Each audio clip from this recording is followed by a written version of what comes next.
Thank you very much. And can we have a roll call, please? Mr. Agnesi? Present. Mr. Alling? Present. Mr. Anderson? Present. Mr. Furmender? Present. Mr. Collegian? Present. Mr. Machio? Here. Mr. Mortimer has been excused. Mr. Sadi? Present. Mr. Zaharides has been excused. Mr. Quish? Present.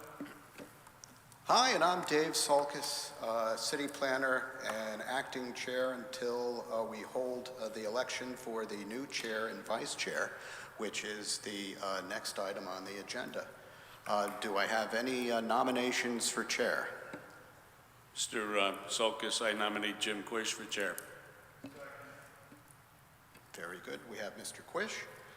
Do we have any other nominations for Chair? Mr. Sulkus, I nominate Mr. Machio for chair.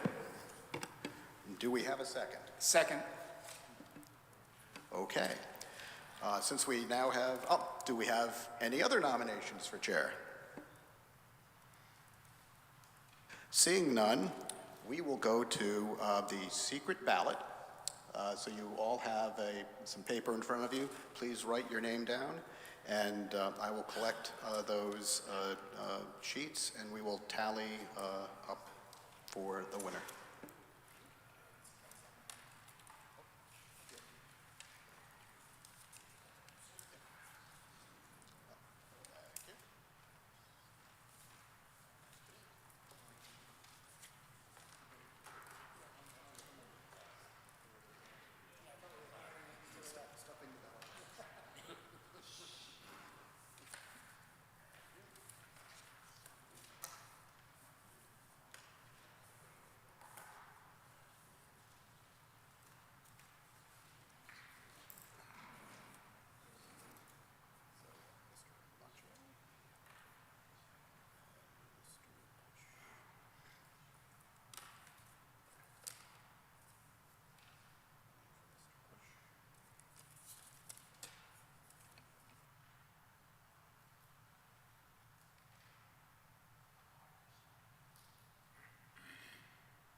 The tally is 5 for Mr. Quish, 3 for Mr. Machio.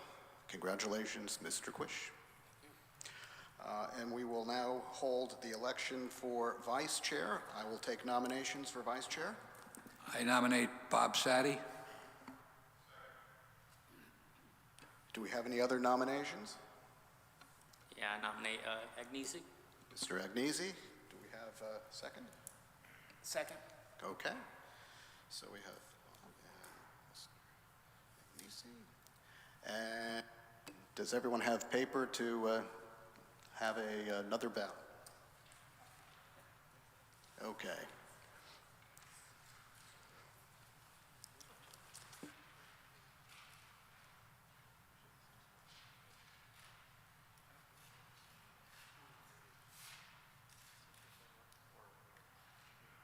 And while everyone is voting, just a general announcement.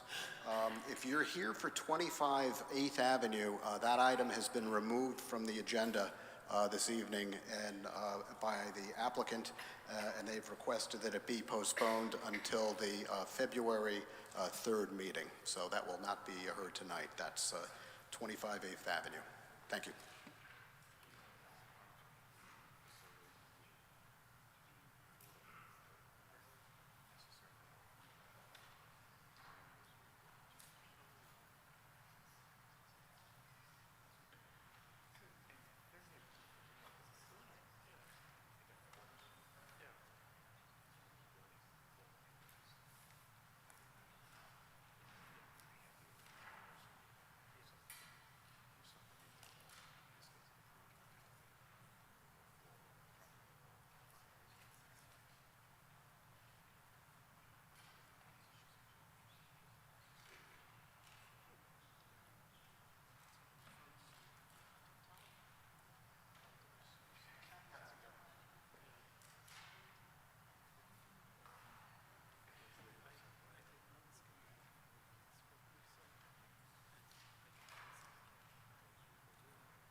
So did everyone vote who wanted to vote?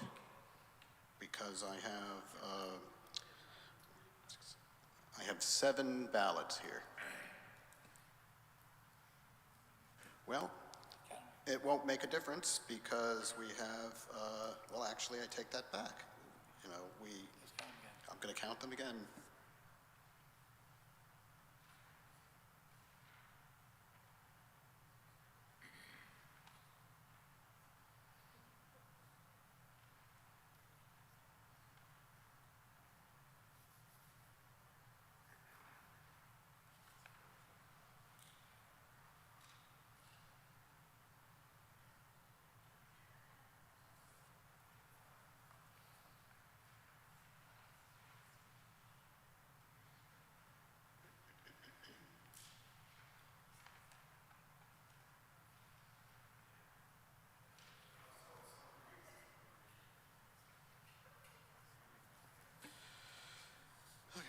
So the total is 5 for Mr. Sadi and 3 for Mr. Agnesi. Congratulations, Mr. Sadi.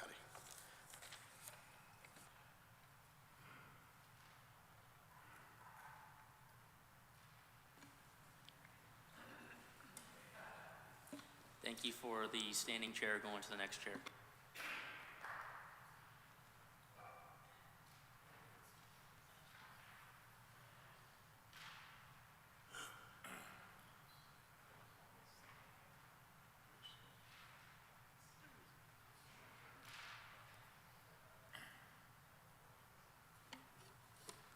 First of all, welcome to 2026 and Happy New Year to all. Looking forward to a good year for the city of Milford.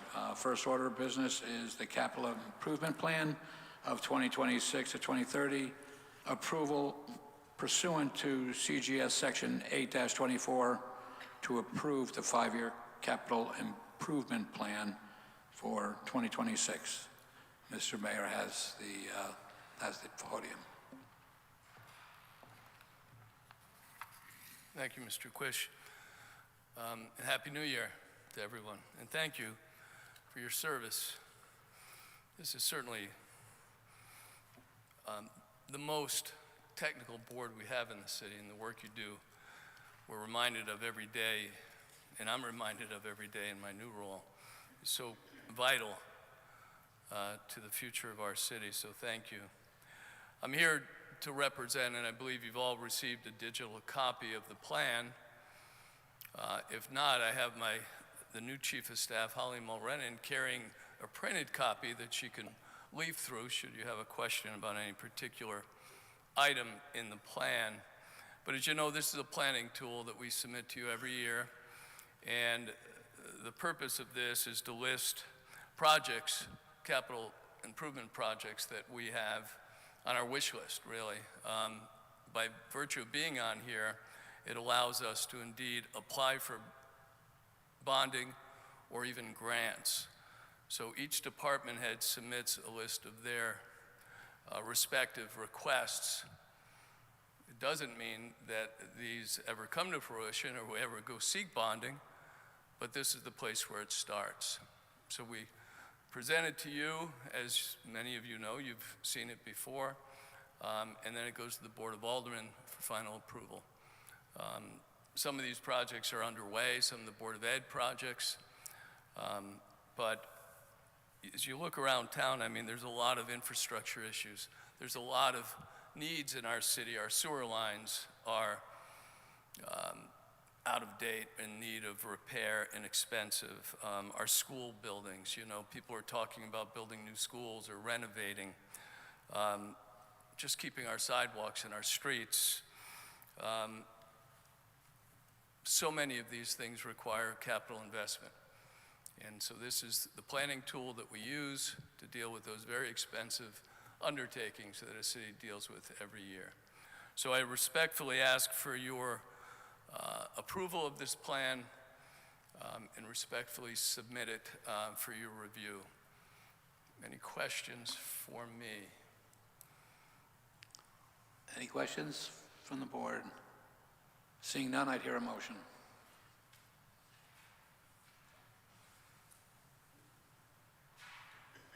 I move to approve the 5-year capital improvement plan for 2026 to 2030 pursuant to CGS Section 8-24.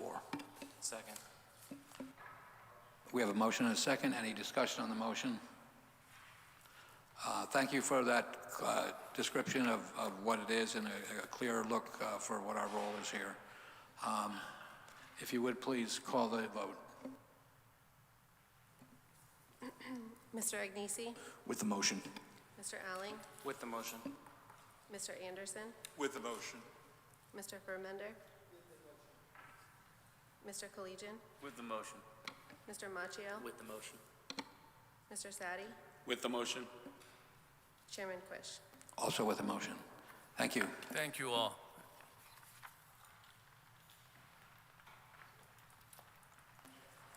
Next order of business is 40 Armory Lane, Zone MCDD, petition of Thomas B. Lynch Esquire for a site plan review with CAM for an office building on map 44, block 402, parcel 29A, of which Par Armory LLC is the owner.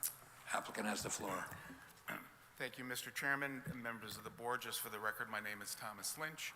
I'm an attorney with the law firm Lynch, Trimbicki, and Boynton, and my office is located here. It's in Milford at 63 Cherry Street. And I have the pleasure tonight of being here with my clients, Evan Bokar and Addie Williams, who are the principals of Somerset Capital Group.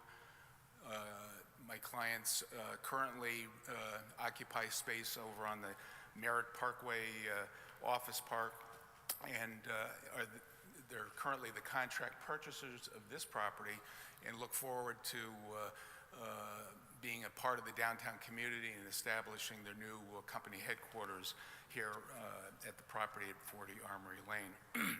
This is an application for site plan review for construction of a 14,000 square foot office building. It's a permitted use in the MCDD zone with a site plan application such as this. So, you know, my initial comment to you is this is basically a use of right, and the site plan has been prepared by Ron Wassmer of Connecticut Civil Group, who's also with me here tonight, along with John Whitko, architect who has designed this beautiful building. He's going to go through the plans and the renditions of the building for you when I conclude. So just a little bit of background. My client is a business equipment leasing and financing organization. From small firms to large manufacturing firms, they provide assistance for companies to expand and purchase equipment to continue the operations of their businesses, and they provide the financing for that. As I said, they're currently here in Milford, out on the Merritt Parkway office park, and this site became available last year. They entered into a contract back in September to purchase it. That was one of the features of this application, is that we had certain time constraints pursuant to the contract to be able to design plans, get them distributed to the city departments, and have them reviewed and then present them here to you tonight. So I really want to give a big shout out to Dave. He was very cooperative with us, met with us early in the fall, met with John and I in his office. John and Ron worked together as a team to get the plans together. David distributed them to the departments, and we got reviews back from the departments, so that actually we were prepared to come before you in December, and the board decided not to have a second meeting in December, so that's why we're here tonight. But this was put together expeditiously, and I really want to give Dave a lot of credit for that. He was very helpful in getting this moving forward. My clients appreciate it greatly. Okay. The site is currently owned by Paradigm Properties. Paradigm is also a owner of numerous sites downtown Milford. They own the Armory Square property. They own Schooner Wharf. They also own the Prospect Falls apartments over on Prospect Street. So they had purchased this property in 2021 with the plans or the design to put either a mixed-use building on this site or a residential building. They decided not to go forward with those plans, and hence the property became available on the market this past year, and my clients entered into the contract. As I said, the property is located in the Milford Center Design District. It's some 3/4 of an acre in size, and access to the site, if you're familiar with it, basically can be two ways. You can come in off of Broad Street through the city parking area that's adjacent to Armory Square. You can also come through and access that parking lot as well, coming in off of Factory Lane, right where Archie Moore's restaurant is. And then thirdly, there's a access on Armory Lane itself as it comes up from the Milford Harbor across from the Milford Boat Works. That's a private passway that's actually part of the property that my clients will be purchasing, and that roadway is a private easement that allows access to the site from Factory Lane and Hellwig Street. John will go through the details of his plans, but as I said, it's a beautiful building. The renderings will be on the screen shortly, but it's a 3-story building. First level is parking underneath. Then there's 2 levels of finished office space above. The site provides 61 parking spaces, and under our zoning regulations, 57 are required, so we have more than enough parking to provide for the building. The parking area also provides 7 electric vehicle stations on site.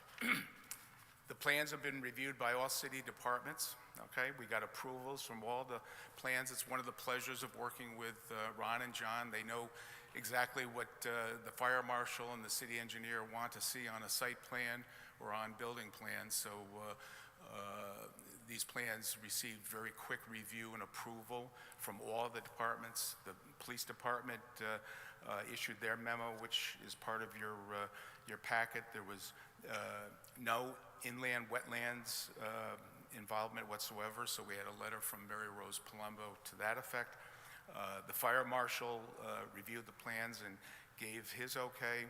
The sewer commission administratively approved the sewer application. There was no need to have a public hearing for that, so that went through pretty quick. And then lastly, the city engineer, if you're familiar from looking at his reviews on every application that comes before you, this was a pretty innocuous review. He basically signed off and said everything looks fine. So we really had a lot of cooperation in getting this to you tonight. So with that, I'm going to just turn things over to Ron. He's going to go through the elements of the site plan, and then he can turn things to John and have him tell you a bit about his building, and I'll make some conclusion remarks when they're done. Thanks.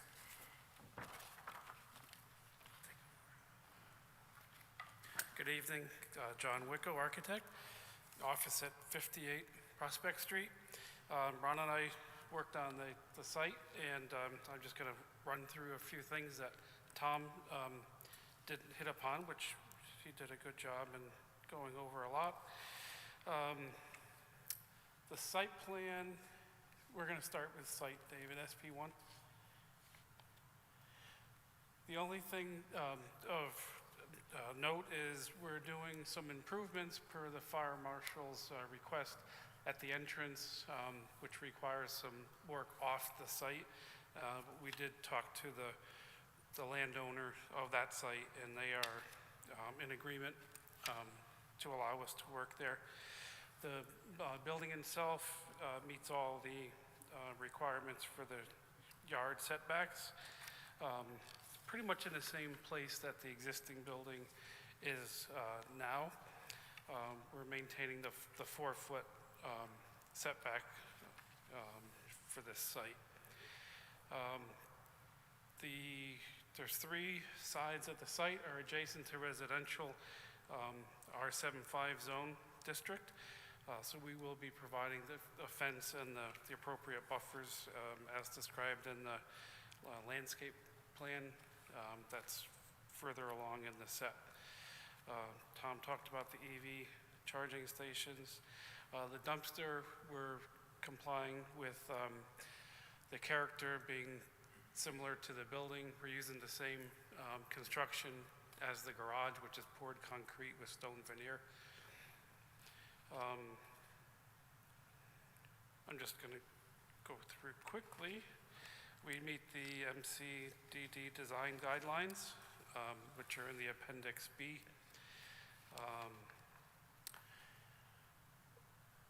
Generally, everything's complying. The site fits, been reviewed, and is working well. There's also site details and all those other items architecturally and from the ground up that are in the set. Landscape design, LP1, just to review quickly. Matt Pop designed the landscape for us like he does for most of our projects, and he did a wonderful job with the buffering, enhancement of Armory Lane. It's some of the areas that were aging and neglected. Perimeter fence we talked about. There's tree lines and buffer material at the property line, and two nice areas in front of the building for some extensive decorative landscaping on your way to the front of the front entrance porch.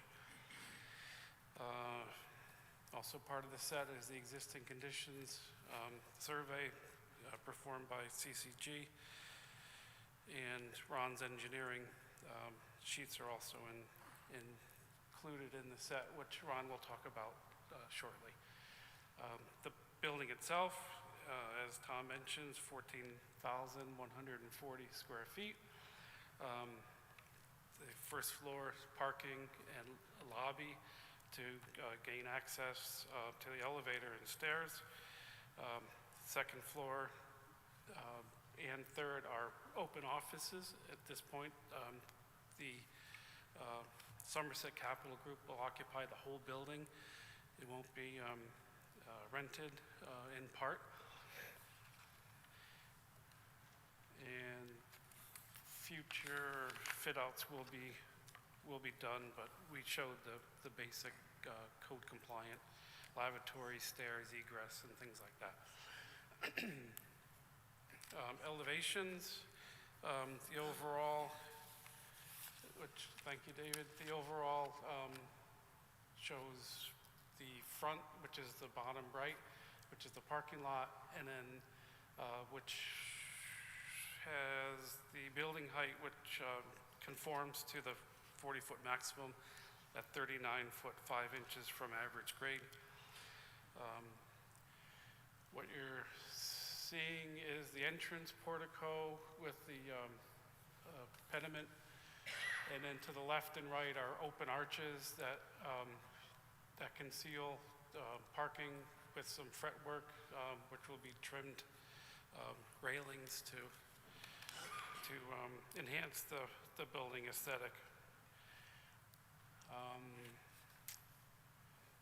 And then so that left elevation is the Armory Lane with the arches and a porch aesthetic to the two-story portion with a deck above. That's used for the enjoyment of the occupants and special events that will be taking place within the company. The rear elevation, which is towards the harbor, overlooking the harbor through the winter trees, is very similar to the front, so the building is really designed to be enjoyed from all the elevations, since it is kind of prominent up on that crest. There's larger elevations in your set that show the detailing and have the materials called out and scheduled. But the basic materials that we're using are the stone veneer base with concrete and arches. The building itself is CertainTeed cedar impression vinyl shingles, which we use on many luxury homes. We're using composite trims and maintenance-friendly casings and moldings. The roof is asphalt, architectural cedar shingle, and there are also flat sections which are concealed behind the architectural roof lines to provide mechanical condensing units, generators, and that type of equipment. So that stuff will not be on the site, getting in the way of the use of the land. Just a quick overview. I'm certainly available for questions. We can do them now, or Ron can talk a little about the engineering. Ron? Thank you. Thank you. Good evening. For the record, Ronald Wasmer, professional engineer, land surveyor with an office at 158 Research Drive, Milford, Connecticut. My responsibilities on this project was to provide the existing condition survey and the site engineering plans. So we did the grading, drainage, and utility plans, the erosion control plans, site civil details, as well as the coastal area management report. This does fall within 1,500 feet of the coast, so it's subject to coastal area management. There's no resources on the property or adjacent to the property other than the general resource, which is if you fall within 1,500 feet of the shoreline. So for that reason, we prepared a coastal site plan application. As John and Tom both already mentioned, all the various departments have reviewed the plan and there was no negative comments. I'm just going to reiterate some of the access of the property. The property can be accessed from Broad Street through 4256 Broad Street, which is known as Armory Square. It's the driveway adjacent to Colony Pizza. You can also access the property from Factory Lane, which is the driveway adjacent to Archie Moore's restaurant. That brings you into the municipal parking lot behind Colony Grill. And then, as you see on the plan, it's accessed from Hellwig Street. This is a private right-of-way, but it's also subject to the use of others. So from an engineering point, it was relatively straightforward. We did do some improvements to the existing, proposed improvements to the existing drainage system. It's connected to municipal water and public sewer. We provided erosion control as part of your site plan requirements. And I'll be happy to answer any questions. Thank you. Any questions from the board? Mr. Sadi? Thank you. Happy New Year to you, Mr. Wasmer. Thank you. Happy New Year to you. And again, Mr. Wicko, excellent presentation. I'm really pleased with the second and third floors, but I have questions about the first floor. This would be with Ron. Really, I just talked to Ron on this as the engineer. How many spots are underneath the second and third floors? It's a little bit unclear on the documentation. I think that's probably a better question for John to answer. Okay. So John actually prepared the site plan Fair and enough. we did the engineering plans. I'll have to count them. I don't recall.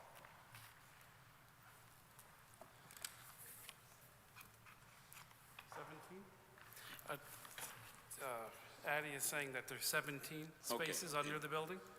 And it appears that as you're looking to the building that's going to be built, there's a larger area that allows vehicle access to the first floor. Is that going to be a door, or is it just going to be completely open? Yeah, the whole first floor is open except for the lobby, which is the pedestrian lobby. And then you have areas that you said where cars be parked, and that is also going to be open. It shows some sort of grill work and the like. Yeah, there's actually two entrances, vehicular, and they're both completely open. Any concern for the weather, snow going in there and causing problems? It's minimal.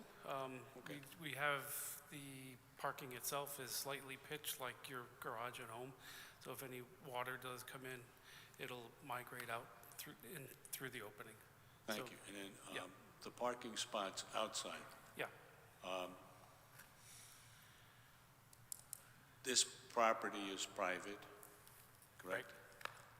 Is there, and it's hard to read from the plans, is there going to be a barrier placed up at different times of the evening, so when the business is closed, that the additional 60, the total of 61 spots, but those spots that would be out and not covered, are those going to be blocked off? Right, there's, at this time, we're not proposing to do any type of a gate or any closure of the lot. There will be, open to the weather, and snow removal will be done. If it's small enough, there's the buffer and the snow shelves. And if there's a lot of snow, then like most of the other lots downtown, it'll be removed when it's no longer possible to pile it in the smaller esplanades. Thank you. And the last question I have for you is I'm really appreciative of the 7 spots that are EV charging. Yes. What was the thinking about why they would be right there immediately right next to the fire hydrant? I'm glad you pointed that, because we're in discussion as to where the owners would like to see them.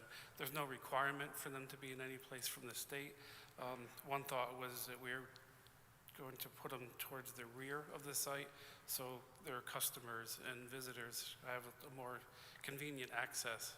So those aren't set in stone, so we're still tossing those around. Fine, thank you very much. No You're further welcome. questions, Mr. Chair. Yep. Thank you. Any further questions? Mr. Anderson? Mr. Whitko, good evening. My question pertains to the balconies. Are they meant to be used and they're structural in nature, or Oh, yeah. are they, okay. Yeah. And what is the depth of the balconies? There's the larger deck, which is like 15 feet by like 20-something feet, it wraps around. The ones that are kind of hanging off the building there's brackets that go back into the building, so there's no columns, but it's attached at the building, and then at the end, there's a bracket that comes back into the building at a lower point. So structurally, they're sound for the weight. And what is the width of, Oh, I'm sorry. They're 4 feet, maybe 5 feet. and the depth? Yeah, the depth is like 4 to 5 feet, and the width is 16 to 18 feet. Thank you. You're welcome. Thank you. Any further questions? Seeing none, would you like to finish the presentation? Yes, thank you. That concludes our presentation, and I'd ask for your vote of approval on this. And as I said, my clients are really looking forward to being part of the downtown community and looking forward to establishing their company headquarters right downtown Milford. Thanks. Thank you. It's a beautiful building, by the way. Well done. If there's no further questions this time, I'd hear a motion. Mr. Chair, this is regarding 40 Armory Lane. Mr. Chair? I'm sorry. Oh, never mind.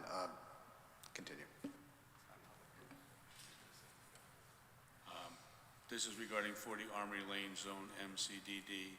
I move to approve the petition of Thomas B. Lynch, Esquire, for site plan review for a CAM, with CAM for an office building at map 44, block 402, parcel 29A, of which Par Armory LLC is the owner.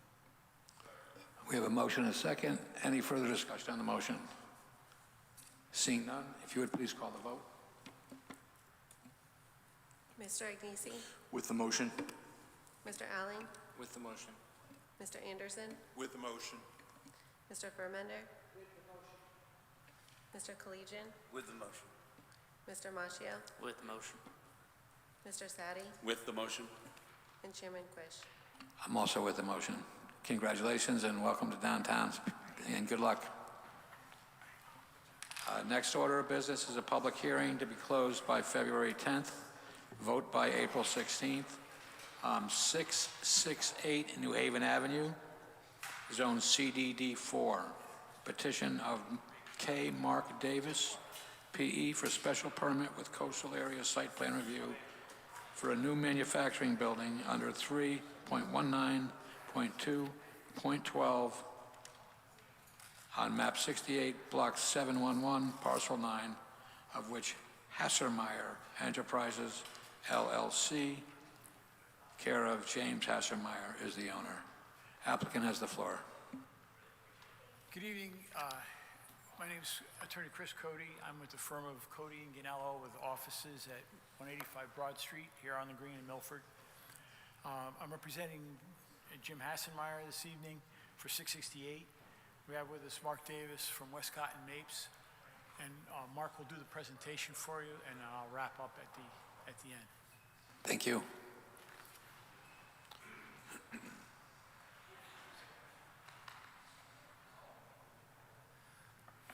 Yes, as Attorney Cody said, my name is Mark Davis. I'm the owner of Westcott and Mapes. For the record, our offices are at 142 Temple Street in New Haven, and I'm the engineer for this project. I have a few notes here. Go through them quickly, and I'll try not to read them. But the existing site is off of New Haven Avenue. It's next to Dogtown. If you're familiar with that, to the right of it, as you look at it, it's just under 2/3 of an acre, and located in the Corridor Design District CDD 4 zone. The back corner of the lot is in the FEMA AE flood zone. The flood elevation is 11, and there's an area of wetlands on the back property line. Inland wetlands transitioning to tidal, and we do have our inland wetlands approval for this project. What we're proposing to build on the property is a block and metal building, 2 levels, 6,240 square feet on each level for a total of 12,480 square feet. It's, as you look at it from New Haven Avenue, it'll appear as one level from the front, and then the property slopes towards the back, and so it'll have a walkout basement type situation to the rear of the building. Access is off of New Haven Avenue, driveway going down towards the back, and so that'll be access to the front door entrance and then around the back. And then we also have an easement on the Dogtown property, which is owned by the same owner, and that'll be an easement so they can get to the overhead door on the left-hand side of the building as you're facing it. Also, the property will be provided with 18 spaces and 1 required accessible space. The property is served by city sewer and public water, gas, communications, and electric, which will be overhead. The provided storm drainage for the site, for the parking lot, and also the roof drainage and everything will tie into that. We've got a hydrodynamic separator and a stormwater retention to provide for water quality and for zeroing increase in runoff from the site. There is a retaining wall in the back of the property just beyond where the parking is, and that's to keep the development out of the flood zone, so there'll be nothing in the flood zone. We do have our letters that are in the packet from the various departments approving the project, and it complies with the requirements and landscaping and lighting, all those sorts of things. That kind of concludes my brief summary, not that long, but happy to answer any questions that you may have. Thank you. Are there any questions from the board? Mr. Anderson. Good evening. Wondering about parking. Is it dedicated parking or shared parking with the current retail establishment next door? No, that'll be dedicated. The parking that we showed, the 18 spaces, is dedicated for this building. Thank you. Good evening, thank you. As you heard the last applicant, they gave us 7 electric charging stations. Have you considered any electric charging stations out of the group that you've talked about? No, we haven't considered electric charging stations for this property. I think there may be some required. We'll reach out to David for that. I'd have to double check the regulation. That I'm not sure that they're providing the minimum threshold that triggers it, but that can be double checked. While you're talking, I can go look. Thank you. I appreciate that. Any further questions at this point? No, go ahead. I do have a question through the chair to Mr. Sulkus. I don't recall seeing anything like this, but we know it's going to be manufacturing, but is there any other limitations to it if we approve this, because this is kind of a vacuum we're in right now. Well, the applicant is applying under a particular section of the regulations, and they're saying that a particular use for that zone is what they're going to place there. As long as there is, if they choose not to do those particular uses of that particular section, as long as the other use is within that in that zone, and the other use, whatever that is, if it should be different, meets the zoning regulations, then they'll be fine. If it doesn't, then they may need a variance, they may need to come back to the board depending on the use. But the use that's being approved tonight is by special permit and very specific for that use. So a change of use ultimately, if it's not that use, would have to come back to you if it's a special permit, or if it's... Could you just explain what the specific use is? Sure. You use as manufacturing. Yeah. And you also indicate industrial tenants, so. Yeah, hold on. So let me read, let me pull it up here. Give me 2 seconds.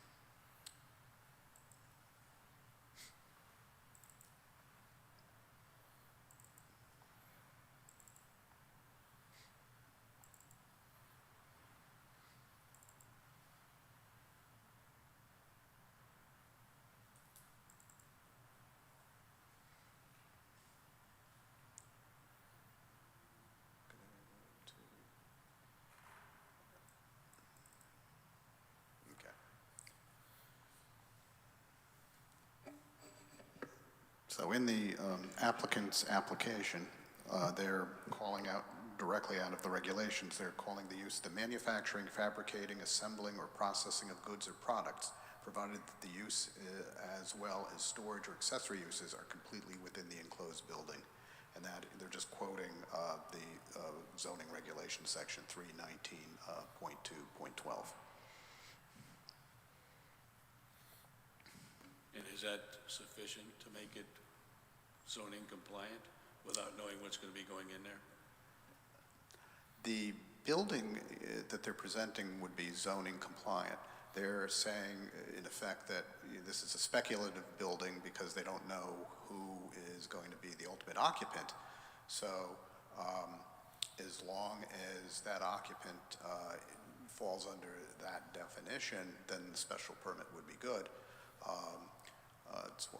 I'm recommending that, if this is approved, that whoever occupies it, whether they're, just painting the space or doing anything, has to come in for a tenant fit out so it can be confirmed that the occupant is in fact zoning compliant.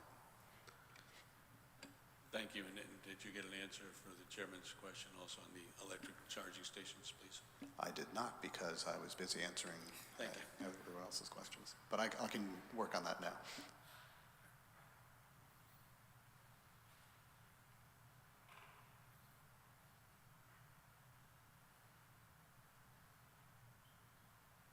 Could you refresh us on how many parking spaces are planned at this point?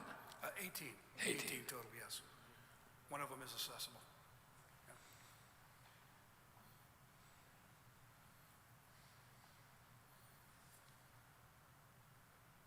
Okay.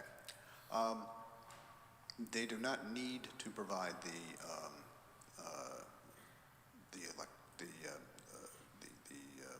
EV charging spots. Under 5.1.10.9, which we added to the regulations in January of 2023, any new commercial, mixed-use, or residential building or project requiring 30 or more parking spaces shall have to provide level 2 or direct fast charging stations in the amount of at least 10% of those parking spaces. Great, thank you for refreshing us on that. Sorry to delay your Thank you. presentation. So if there's no further questions, this is a public hearing. I would open up to the public for comment or questions. Okay, if there is nobody, okay, there is no input from the public, so the public hearing can be closed, and If there's no further, Chris, if you'd like to speak again? No? Okay, Stand up, speak up, shut up. okay, very good, Appreciate your consideration. very good. I appreciate that, and I would ask for a motion. Mr. Chair, I make a motion regarding 668 New Haven Avenue, Zone CDD 4. I move to approve with conditions the petition of Kmart Davis PE for a special permit with coastal area site plan review for a new manufacturing building under section 3.19.2.12 on map 68, block 711, parcel 9, of which Hassan Meyer Enterprise LLC, care of James Hassan Meyer, is the owner. The proposed condition would be once the building is constructed, a tenant, quote, fit-up zoning permit is required for any occupant or occupants of the building to determine zoning compliance. Thank you. We have a motion? Second? Second. We have a motion and a second. Any further discussion? Seeing none, if you would please call the vote. Mr. Agnesi? With the motion. Mr. Allen? With the motion. Mr. Anderson? With the motion. Mr. Fermender? With the motion. Mr. Collegian? With the motion. Mr. Machio? With the motion. Mr. Sadi? With the motion? Chairman Quish. Also with the motion. Thank you, and good luck with your project. Next order of business is 214 North Street, Zone R125. Petition of Thomas B. Lynch Esquire for site plan review for an 8-30G 6-unit residential development on map 76, block 823, parcel 7A, of which CN LLC is the owner. Applicant has the floor. Thank you, Mr. Chairman. And again, on this application, Thomas Lynch, I'm here tonight with my clients Craig Rua and Nick Vicino, operating under their LLC known as CN LLC. Nick and Craig are the owners of the property at 214 North Street, and this is an application for a very small 6-unit residential development on site in accordance with Connecticut General Statute 8-30G. So also with me tonight is Bob Weway of Codispoti and Associates. Bob put together the site plan for this project, and he's going to go through the elements of that when I conclude. This is basically the last part of a series of administrative approvals that were necessary for this development. We began the process almost 2 years ago by submitting plans to the Inland Wetlands Agency. If you're familiar with the site, it's located on North Street, also known as Connecticut Highway 121. It's on the westerly side of North Street and borders the Weppawag River. So the property is in the AE flood zone, and it was also within the purview of the Inland Wetlands Agency for a permit to be issued by that agency. The parcel was subdivided by a free split division of the property some 2 years ago. The property, this was actually part of 210 North Street, which had a single-family colonial house that's located on it. That parcel was split off. This is the remaining parcel. It's some half an acre in size, located in zone classification R12. The barn that was on site on this portion of the property has been removed. The existing conditions survey shows that. So the site development is for 2 buildings to be constructed on the property. 3 units in each of the buildings. One of them is going to face backward to the river. The other one would be perpendicular to that, facing, coming out towards North Street. Under the terms of 830G, 2 of the units in this development have to be set aside as set-aside units for those individuals who earn either 80% or 60% of the median state income. There's going to be buildings A, B, and C.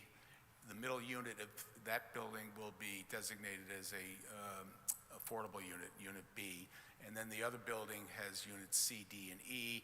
The middle unit of that building will be also the affordable unit. in that building. I submitted a affordability plan to David back in June. The affordability plan is the same as the other projects that I've presented to you during the course of the last year, showing the state median income for 24-25. Based upon the income guidelines as set forth in the affordability plan, these are 2-bedroom units, so that families or individuals occupying the affordable unit who have income at 80% of the state median, their rental will be set at $1,880 per month. And then the other unit rented to family or individuals who earn 60% of the state median income, the rental for that unit would be $1,388 per month. The plans have been reviewed by all the city departments. The police department approved the plans back in their October meeting. They noted that the sight lines along State Highway 121 in either direction are more than 600 feet, far exceeding the standard highway review for their standards for sight lines exiting or coming into a site such as this. The Sewer Commission approved the application for the development at its September 2024 meeting. The fire marshal reviewed the plans. He had one condition, which certainly can be, either Bob Weway can tell you whether or not this can be met or not currently, or a fire hydrant would have to be installed. The fire marshal approved the plans with the condition that there be a fire hydrant within 400 feet of the site. So I'll leave that to Bob to elaborate on that. As I stated to you, the first approval that we, or the first board that we appeared before was the Inland Wetlands Agency. That agency issued a permit for this project back on November of 2024, and conditions were set forth in their approval letter. I think you have that as part of your packet. Conditions, the standards, such things as sediment and erosion control measures, complying with the city engineer's conditions, and construction monitoring during the construction of the project. Lastly, Greg Podleski, the city engineer, did an extensive review. There was some discussions back and forth between he and Bob Weway, and David and I were involved in those discussions as well, as to stormwater mitigation. The original plan that was submitted had pervious pavers as a mitigation mechanism, and that was deemed not to be satisfactory. So Bob redesigned the plan and has standard gallery drainage, which do meet the standards that the city engineer wanted. I think his last letter that's part of your packet that was issued in November basically lays out the fact that the plans now are acceptable.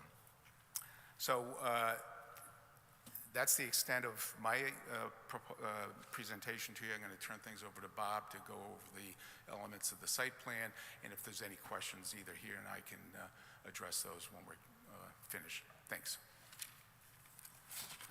Thank you.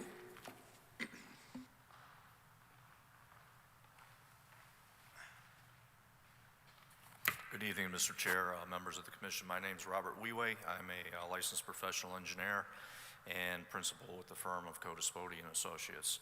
And we're here tonight on behalf of the applicant, CN LLC. If we could pull up the survey sheet, Dave.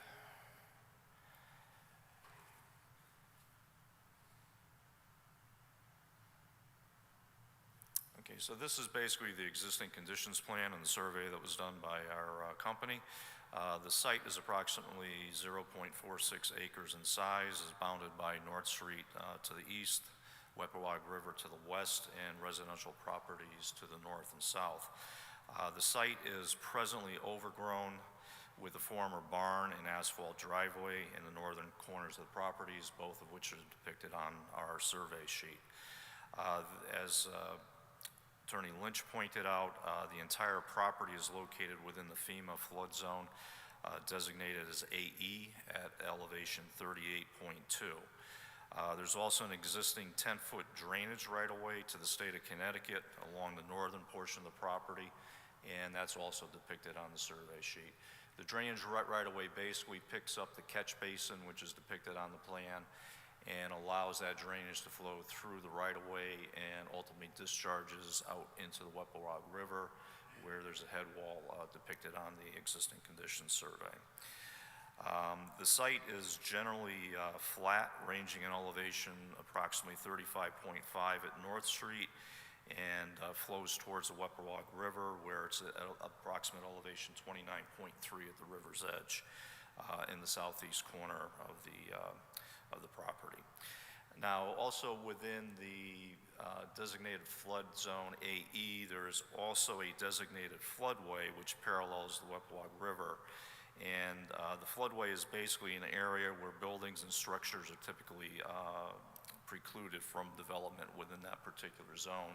And as we get into the site plans, we'll show that we're meeting that particular requirement.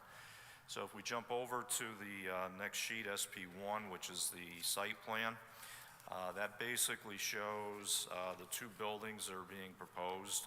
There'll be 3 units per building for a total of 6 units with a total living space area of approximately 5,500 square feet. Each unit will be 3 stories consisting of 2 bedrooms, 1.5 baths, along with an interior garage for each unit. In addition to the garage, each unit will also have 1 exterior parking space, and as what's shown on the site plan, you can see pretty much where the parking spots line up with that. And all the structures will be located outside of the designated floodway. Flood vents for each of the dwelling units are being provided in accordance with FEMA and building department requirements. The project will be serviced by public water, sewers, along with gas, electric, and CATV for the proposed project. If we could jump over to sheet SP2, which is our site grading and utility plan. Now, because of the floodplain area that we're located in, the site grading has been carefully developed to ensure that there will be no net loss of floodplain storage. So what that basically means is that we have the proposed buildings are slightly elevated above existing grade, generally less than a foot. So to compensate for that little bit of fill that's taking place in there, we're going to be lowering the grades along the west side of the buildings and excavating hard part of those areas out to compensate for the amount of fill that's going in. So at the end of the day, we have a net increase in flood storage capacity of approximately 7 cubic yards. So basically, we've balanced the cuts and fills, and we've provided a little bit more in terms of available capacity for flood storage. The stormwater management plan has been developed in accordance with the 2024 Connecticut Water Quality Manual, as well as the City of Milford regulations. The roof and driveway runoff will be collected and treated by a water quality structure, which is basically down in the southern portion of the property. And from there, the stormwater runoff will discharge through the water quality structure to the infiltration galleries, where the runoff will be allowed to infiltrate and recharge the underlying groundwater table in that vicinity. The soil erosion sediment control plan is pretty typical of most projects. And they're pretty much standard measures that we're going to be implementing. We have the construction mud tracking pad for the entrance. We have topsoil stockpile area with perimeter protection. We have silt fencing to be installed along all the grading limits. We have storm drainage protection consisting of inlet protection, silt sacks.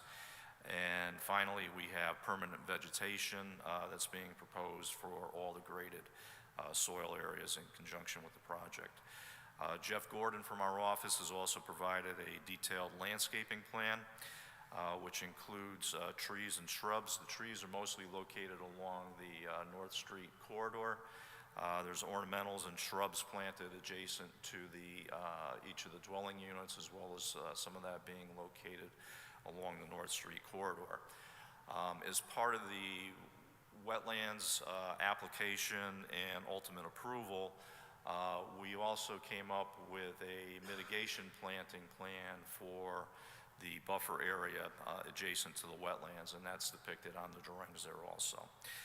Site lighting plan was also developed by Mr. Gordon, and basically we're going to have, the lighting plan consists of 2 pole mount units in the front portion of the property, adjacent to the North Street corridor in the front portion.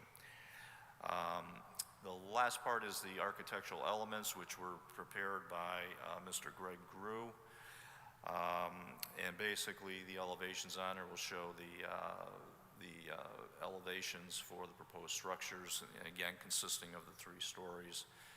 And he's also got the call-out of materials. There will be a stone veneer for the first floor level, and we have the certainteed for the vinyl planking and siding, and then there's a charcoal gray roofing material. So the colors and the materials will coordinate very nicely for the proposed developments. So with that, that's basically a quick overview of the site plan and the plans that are put forth before the commission. If any of the members have any questions, we'll certainly try to address them. Great, thank you. Any questions from the board? Mr. Sadi? Thank you. Good evening, Mr. Weiwei. Thank you for the very good presentation. I'm looking through your plans, 25 pages in length. Recognize that you showed a first floor, which is the garage, 3rd floor, which includes bedrooms, but I don't see any plans for a 2nd floor. They are on the architectural, so you have to go back to, all right, so the plan that we're looking at, those are the 2nd floor plans right there. They show the 2 bedrooms up on the 2nd floor along with a full bath. Go back probably one more sheet, David. All right, so that sheet right there includes the 1st floor or the garage floor, which is the 1st floor, and then you have the 2nd floor up above it, which consists of the living room and kitchen. Got it. We need a bigger screen here. I'm sorry. I was looking at the ones on the left. Thank you very much. Yep. Any other questions? Okay, I got a anything question. else from the? Oh, I'm sorry. Yes. I got a question. Not sure who this should be addressed to. Just want to confirm the middle units of both buildings are the designated affordable units? I believe that's what Attorney Lynch indicated. Okay. Now, my issue with that is a middle unit in a rental like this is going to be qualitatively inferior relative to the end cap units. They're going to have less light exposure, and my understanding is you can't do that under 830G, correct? David, would you address that, please? Affordable units are supposed to be equivalent units to the non-affordable units. So the question is it an equivalent unit or not? So. And we're looking to you for that answer. Well, the floor plans are all the same. Do they have the same number of windows? I'd have to go look at the elevations and the fronts that they would. The side units obviously do not. I mean, the side units have extra windows on one side and on the other side. So the other thing you have to keep in mind is for the plans when they show, and this goes for any of the affordable plans and projects to come before you, they have to show us for their approval that they have designated locations. It could be that over time someone leaves and they still have to provide for filling that unit. And so the units themselves may not always be the ones in the middle. They may be ones on the end. It depends on people's leases and when they leave and their ability to then fill those units. Attorney Lynch. Yeah, if I can try to answer John's question. There's regulations that are promulgated by the state that sort of expand on what a statute says. So the regulations under 830G actually refer to building materials, the size of the units. They basically have to be the same as it relates to those items. So in other words, the affordable unit can't have a white set of refrigerators and Korean countertops, and then the other units have granite and stainless steel. In other words, the units themselves have to be comparable in terms of the building materials and then also the amenities and fit up.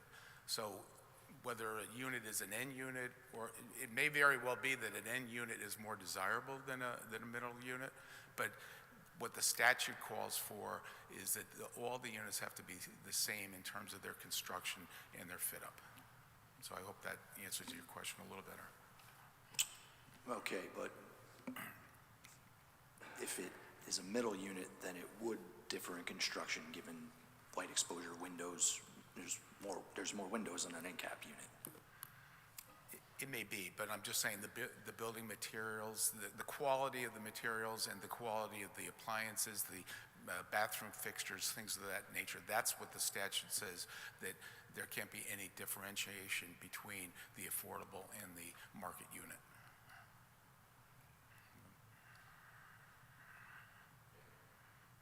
Nothing further. Okay. Any other further questions or comments? This is a public hearing, so, I just wanted to conclude because I know you hear it from me. I'm sorry, go ahead. I know you hear it from me on all these applications, but I have to do it because it has to be part of the record. I have to remind the board that under this application in the terms of the state statute, that the board is bound to approve the application unless there's a finding of public health and safety issues that have been raised that override the public need in the state policy to encourage affordable housing. So I just need to place that in the record. Thanks. Thank you. And I was remiss before, David, if you would like to weigh in before we open the public hearing, I would appreciate hearing you. I can give you my report. Can we just...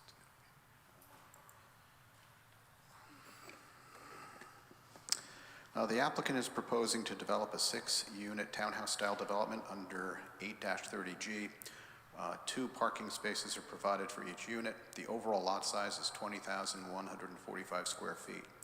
As an 830G development, the project is not required to meet any zoning requirements. The project does abut the Whippoag River, located in the AE flood zone, but is located outside of the Whippoag AE zone floodway. The buildings are designed with the required flood venting for their location.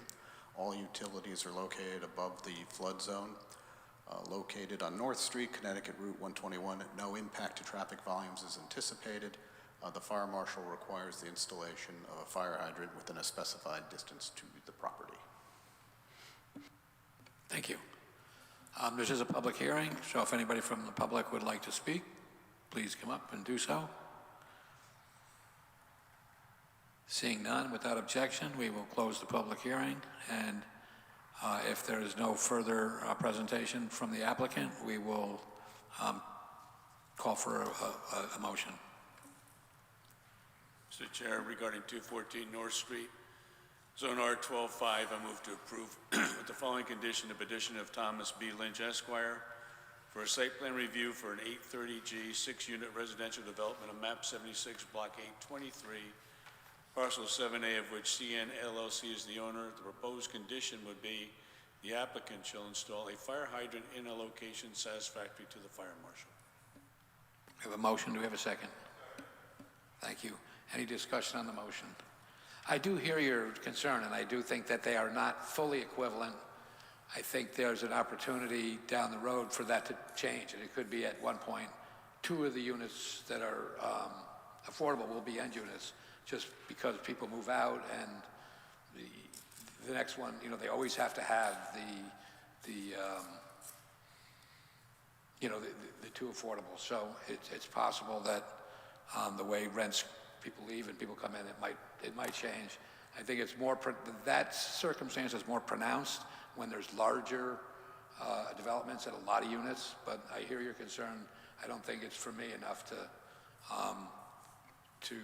make waves on it, but so I will be in favor of that. That being said, we have a motion and a second. Without further discussion, would you please call the vote? Mr. Agnesi? Against the motion. Mr. Elling, With the motion. Mr. Anderson, With the motion. Mr. Fermender, Mr. Collegian, With the motion. Mr. Machio, With the motion. Mr. Sadi, With the motion. Chairman Quish. Also with the motion. Good luck with your project. As David said earlier, 25 8th Avenue will not be heard tonight. There is no old business liaison report.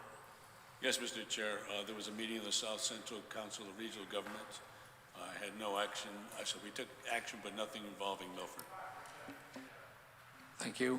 Next is subcommittee reports. We do have a little bit of money, and so we are putting out an RFP, request for proposals, for a urbanist or a consultant to help us as we look at different zones and try to see if they are at the highest benefit for Milford, and with a focus on mixed use and housing in the commercial districts, as well as just taking a look at one district at a time.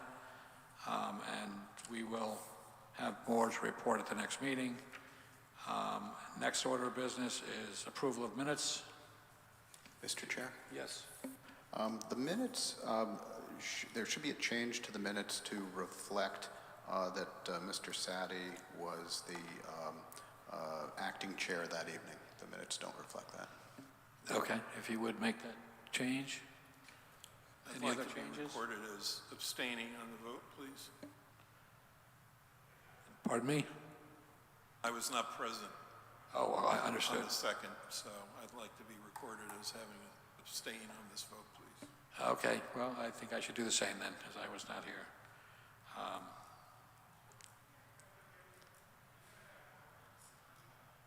But so I'd hear a motion.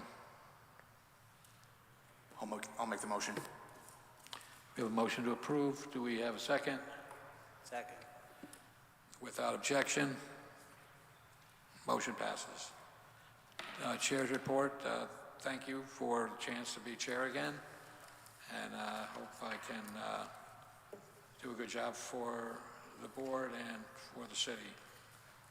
Staff report. None this evening, but again, Happy New Year, and Happy New welcome, Year. and welcome Scott to the board. Yes, welcome, Scott. And we are adjourned.